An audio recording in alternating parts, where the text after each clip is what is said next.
Hey everyone, welcome to Python Bytes. Hello, hello. And hey Michael, should we just kick it off? Let's kick it. All right. Sorry. Hello and welcome to Python Bytes, where we deliver Python news and headlines directly to your earbuds. This is episode 405, recorded October 14th, 2024. And I'm Brian Ocken. And I'm Michael Kennedy. And this episode is sponsored by Scout APM. Please listen to them, their segment later in the show. And if you'd like to connect with us and ask us a question or submit an article, you can find us on Mastodon, on fosstodon.org. We are at mkennedy, at Brian Ocken, and at Python Bytes. And if you CC all three of us, it actually gets to us really a lot better. Or you can email it to us. There's a contact form on our website, pythonbytes.fm. If you'd like to watch live, you can join us on YouTube and go to pythonbytes.fm/live. Be part of the audience or watch old episodes. It's a lot of fun. We love getting questions in the chat. And also, finally, if you'd like to get all the links, just listen and enjoy the show while you're listening, and then read the links later. You don't have to write anything down. Just join. Go to pythonbytes.fm. and get on our mailing list. Go to Friends of the Show or just say sign up for newsletter, and we'll send you a weekly email with all the links and all the topics from the show. So to get started, Michael, that was a long intro. Maybe you could be a little more brief with your I'm going to try. I'm going to keep this one brief, okay? Okay. Briefer. Let's talk about Briefer from Briefer Cloud. So this is new to me. Obviously, 98.4%, according to the last survey of our listeners, know about Jupyter and Jupyter Notebooks. Okay. Right? For those of you who don't, notebooks are a way to sort of explore data, mix in explanation, graphics, along with code and analysis. And by far, Jupyter Notebooks are the most popular way to do notebook type programming, but not the only way, right? We've talked previously about Shiny for Python, which is a really cool option. But today I want to tell you about Briefer. And my theory is the name comes from the thing that delivers a briefing because it's about not just exploratory data notebooks, but it seems to be even a little more focused on delivering a dashboard experience that non-developers, or at least not the person creating the thing, comes to look at. They can just sort of explore it as an interactive web page. Okay. So it is. I'll give you their little spiel. It's dashboards and notebooks in a single place. Create powerful and flexible dashboards using code, beautiful Notion-like notebooks, and share them with your team. And yeah, that pretty much sums it up. So I believe this used to be a commercial product. Still is a commercial product, don't get me wrong. It used to be exclusively a commercial project because they have a big banner at the top. Briefer is now open source. Go star us on GitHub, and let's see how many people have. 3.3 thousand. That's a respectable amount of traffic, right? That's pretty good. But if you go to their web page at briefer.cloud, you can see a little bit more of like, what the heck is this thing about? Okay, so multiplayer, as in multiple people can work on it. And I think one of the things that's unique about this compared to, say, a Jupyter Notebook. So, for example, suppose I want to talk to a Postgres database or something like that as part of my data that I need to pull back. Well, you've got to connect to Postgres in your notebook, and you've got to put your password and your connection string in your notebook. That's not necessarily ideal. You might be able to pull in, I'm sure there's a way to pull in environment variables or something like that, but it's not super easy, right? So one of the deals I think here is you connect a database, and then you write Python and SQL to query the database and transform it into the right shape and filter it and so on. And then you use this tool to create visualizations and dashboards and reports, data apps and so on out of it. Very cool. It's like you configure the system to know about your data connection, and then just any notebook can talk to the database, something along those lines. Obviously, that's not a totally universal use case, but that's the idea, okay? And it's also came out of Y Combinator. Like I said, I think it was primarily just commercial at first and then expanded. So Yeah. It says connect your data source, run some queries, run Python code using your query results as data frames, and then share your results. So they've got some cool examples in here. They have AI because Y Combinator, it has to, apparently. But these are good looking things. And then you can have notebook styles, and you can create a dashboard where you put like different charts and stuff next to each other. And then they're just web pages that people can check out. This What is do you think, pretty Brian? cool. Pretty Yeah, neat, right? I like Yeah, it. I mean, then you publish it to the web. So the thing to know is if you look at pricing, there's two options: paid and not paid, right? So open source, self-hosted, free, install it from GitHub, off to the races. Then there's a community, which has a free one, a pro, and enterprise. This is not any sort of ad or anything, right? But I do think the fact that it's open source and it has these cool features, sort of executable Python, is pretty neat. There's some more cool Python stuff about it here. I can't remember where I was reading it. Oh yeah, you can also put like little sliders and date pickers and stuff that will, as people interact with them, right, it'll update what happens. But you can also, somewhere along here, instead of schedule, yeah, you can schedule your Python blocks to run on a recurring schedule. So if Oh, it's got to that's pretty cool. go, yeah, it's got to go pull, I don't know, daily information from some CSV source or who knows, right? Yeah. So, yeah. Anyway, that's what I got. People can check it out. And if you're over here, of course, there is a Docker compose.yaml. So if you're going to self-host it, you can just Docker compose it to life. Nice. Uh-huh. Well, I know that school started last month for most people. It's been going on for a while, but it's still kind of near the beginning. And I was thinking about students and thinking there's a lot of people learning some new web stuff, and so I picked a couple topics around learning new things, and we're going to start with Python. So, uh, I got this from forgot his name already. Jose Blanca. And I think he's the dude that wrote it. That yeah. It's an introduction to programming with Python, but it's all web based. I kind of and it's kind of nice, all web based, and just it's just a free kind of a basic intro. And I think it'll be more than enough for a lot of people to get started on their, like, if they're taking some programming course and or need to know a little Python for a course or something or a new project. So, there's a few things that I like about it. One of them is it's not a complete overview. It does not try. It says doesn't try to cover every detail of Python language, just what a beginner might need to start the journey. And I know there's a lot of great training tutorials, especially over maybe at Talk Python training, to get started. But if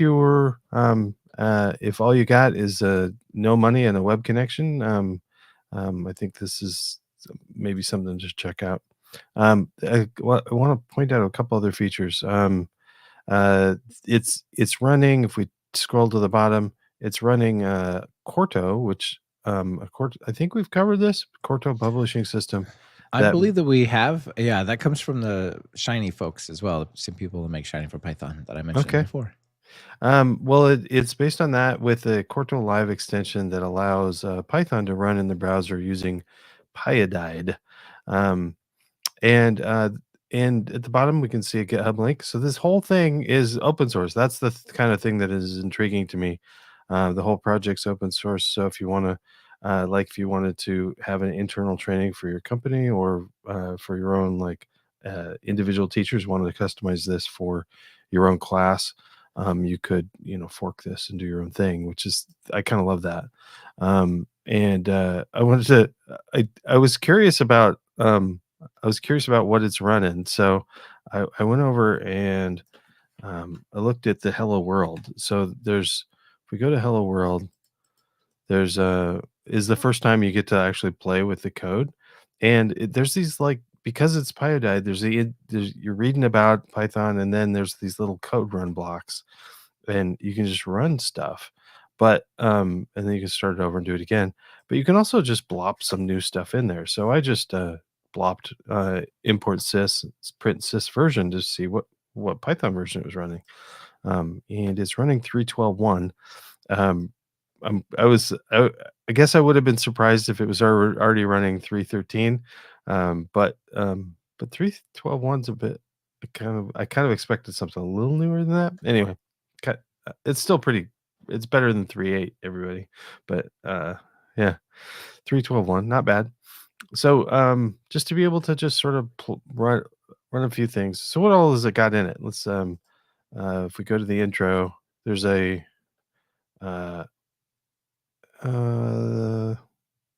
forget what I was reading. Never mind.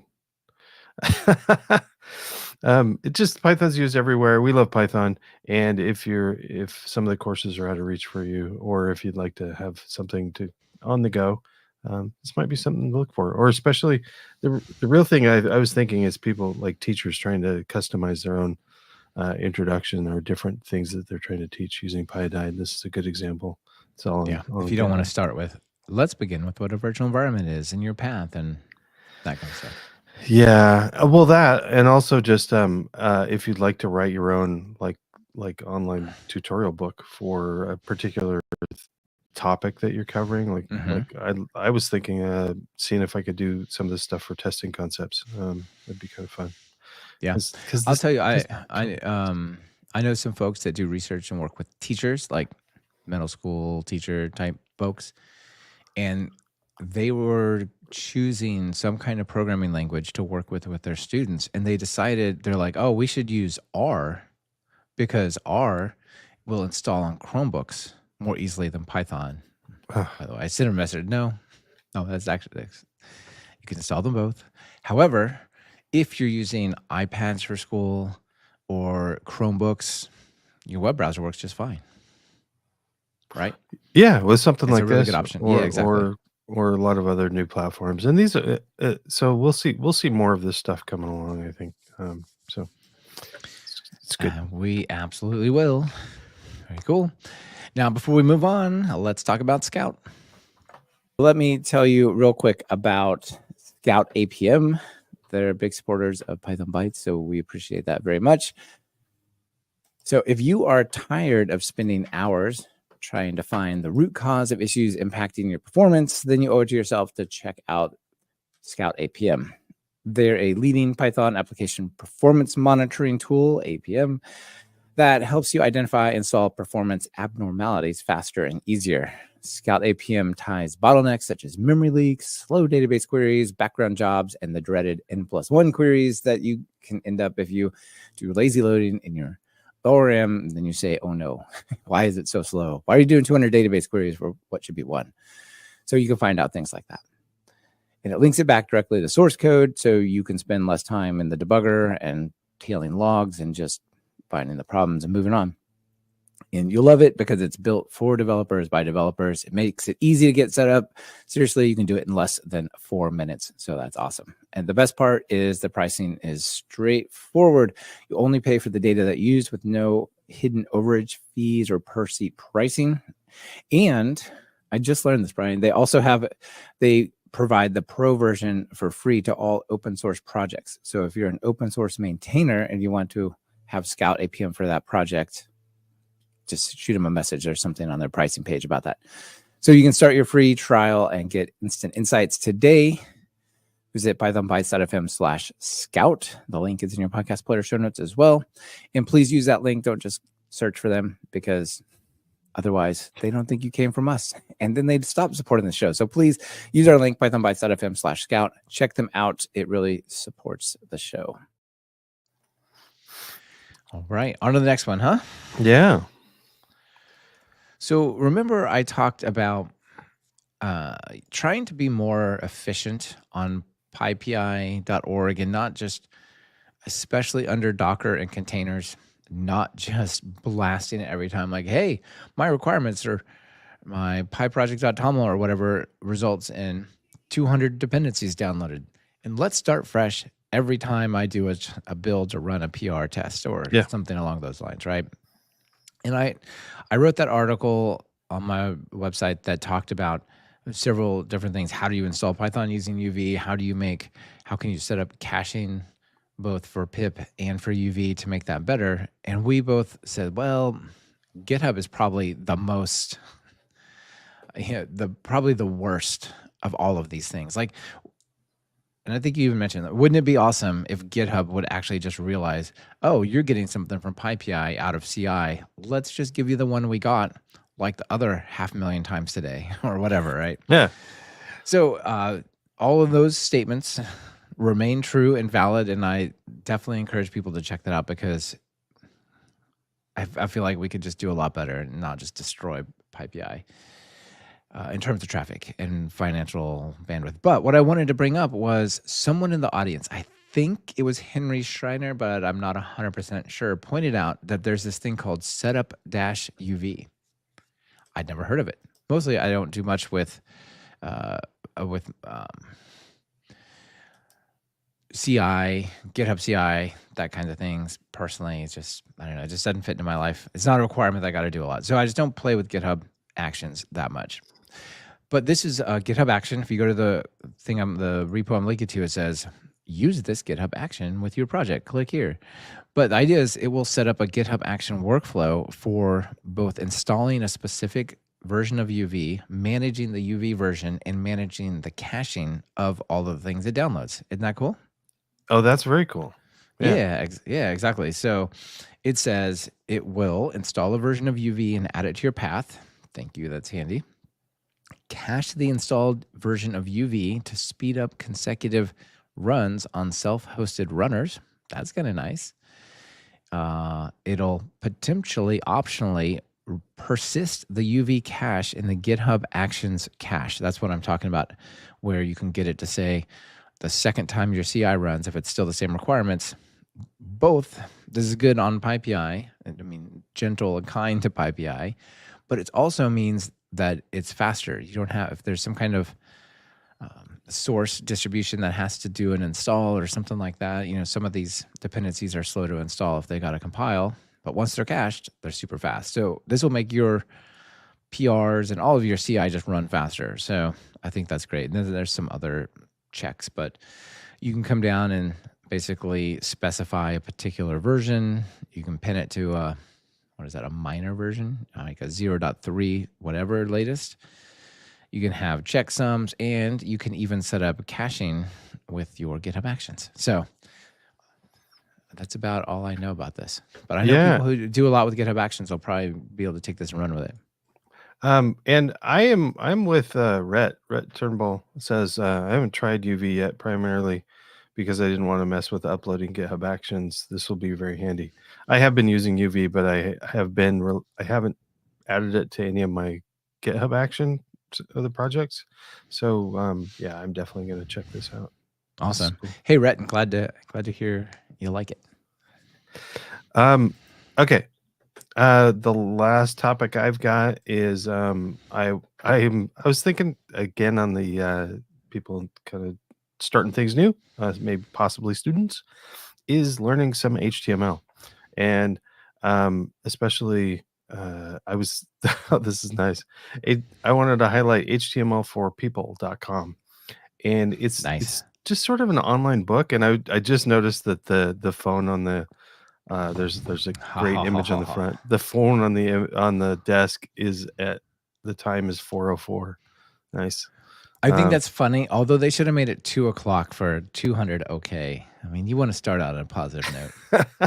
Yeah. But that's really clever. I like it. But it's just a really well written website, and it's really clean looking. But I was looking through the introduction, and really it kind of reminded me how I learned HTML. So I learned HTML way like back in the old days, in the 90s, and we didn't have a lot. There were some HTML generators, but we just wanted to. I wrote most of my HTML by hand, just in a VI or something, and probably Emacs at the time. But anyway, so this walks through actually building a website. Like it walks through doing a website, adding content. It does talk about maybe using a better text editor if you're just using just a basic text editor. There are better ones. Talking about style, adding an about page, a blog, a resume, some great stuff for especially college students to kind of do something nice in raw HTML as a website. There's even some some bonus chapters on. It had some simple CSS that it was including, but basically customizing the CSS that was included in the course, and then also covering some CSS basics, because that is new since when I was back in the 90s writing HTML, no CSS there, but now it's essential that you learn at least a little bit of CSS along with your HTML. And maybe you're not going to write a pure HTML website, but especially with things like static generators or templates, there's a lot of HTML we still write, even if you're not writing raw HTML web pages. So going through a tutorial that just talks about the basics of HTML, I think is a great way to get started. Yeah. So I love it. And that's great. It's got a little bit of a hat tip to Kenneth Wright's, although I don't know if there's any connection, but for human sort of thing. Right. I noticed that if you go to the bottom, you have GitHub stuff for getting the source code, and if you need it offline and stuff like that. Yeah.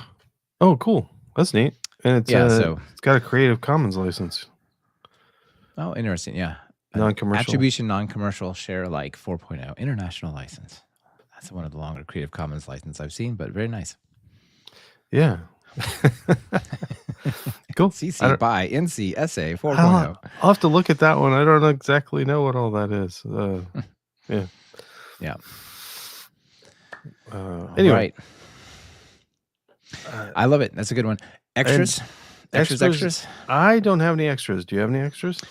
Just a couple of real quick things. So recently we spoke about something. We must replace uWSGI with something else. And I just wrote down some thoughts and some links and some alternatives on my blog about that. So people can check that out if they're interested. That's a brilliant idea. Some of the stuff that we talk about on this episode, or this podcast, we could write blog posts about. Yeah. Some of the Sometimes I just want to shine a light on something, and we did that depending on the podcast, but not the entire world doesn't necessarily listen. They should, but they don't. Really? So they can find it. I know. It's so odd, Brian. I did meet somebody once who didn't listen to the show. Okay. Well, I know you got something else, but I wanted to say, if you could be a good friend to all of the rest of your friends if you share this podcast with them. So yes, absolutely. Yeah. Absolutely. All right. So people can check that out if they want to follow up on that. Also want to give a shout out to Carlton Gibson.